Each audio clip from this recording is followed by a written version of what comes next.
I met TJ for the first time on the Rogue River. I was helplessly trying to catch some steelhead and had no idea what I was doing, and he came up to me and just introduced himself and just had this humble presence and asked me if I wanted to go fishing. And I said, yeah, I'd love to. I went from catching no steelhead after 3 weeks to catching over a dozen in a day. I'm TJ Orton. I'm from Medford, Oregon. I'm a truck broker and also a fishing guide. Fly fishing is my therapy. I work an office job all day, so I get off at 3 o'clock and allows me to get away. I turn the cell phone off, I cast a line, and I'm able to just be reminded of God's love, just His creation all around me.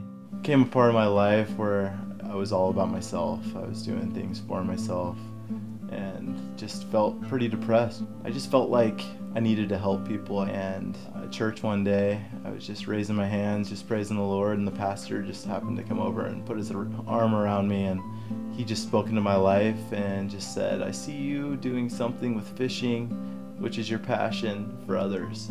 And I got involved with Young Life, which is a youth ministry. Did that for 3 years and was always taking them fishing and didn't think anything of it. And just through Young Life, I just started to start Hooked on Life. That's why they kind of go hand in hand there.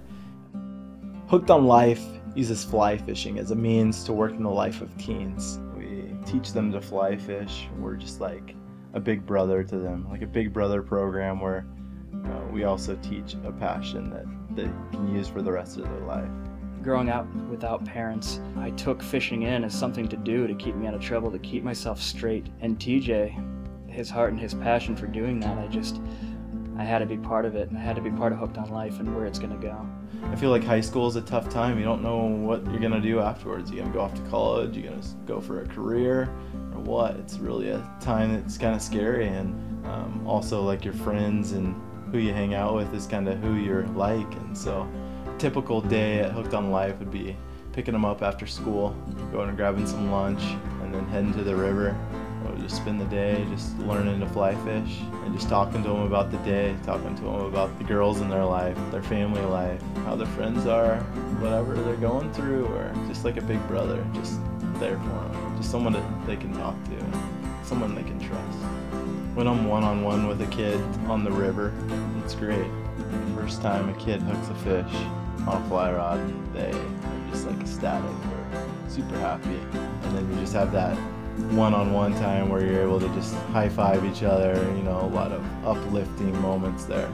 It's better than catching a fish myself. And that's what I've realized is I can be about myself catching hundreds of fish and they all feel about the same. Maybe sometimes the bigger ones feel a little like, yeah, I can post a picture of it, get a little amped up myself, but most of the time it's so much better just to be there with a kid. And I look up to TJ. I'm probably 6 years older than TJ.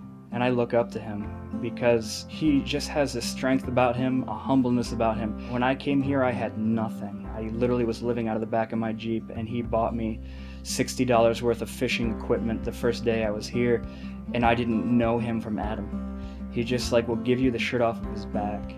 He's the kind of guy who wants to just give to you because giving is good. I'm super adamant about kids not having to pay to experience Hooked on Life. Right now it's coming out of my own pocket, so with donations I'd love to use the money to buy fly rods and give away as Christmas presents.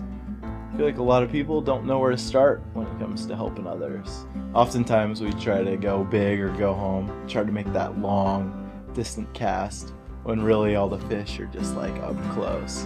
And a lot of people feel like you have to go overseas and reach out to third world countries, but you can use whatever you're passionate about to reach into the life of others. It doesn't have to be fishing. Fishing isn't the answer. You don't have to be at a certain place in your life to help others, and that's TJ Orton's message, is that you at any place, any time in your life can reach out and help somebody of some age, of some demographic. If you want to change the world, think of others before yourself. You'll do it.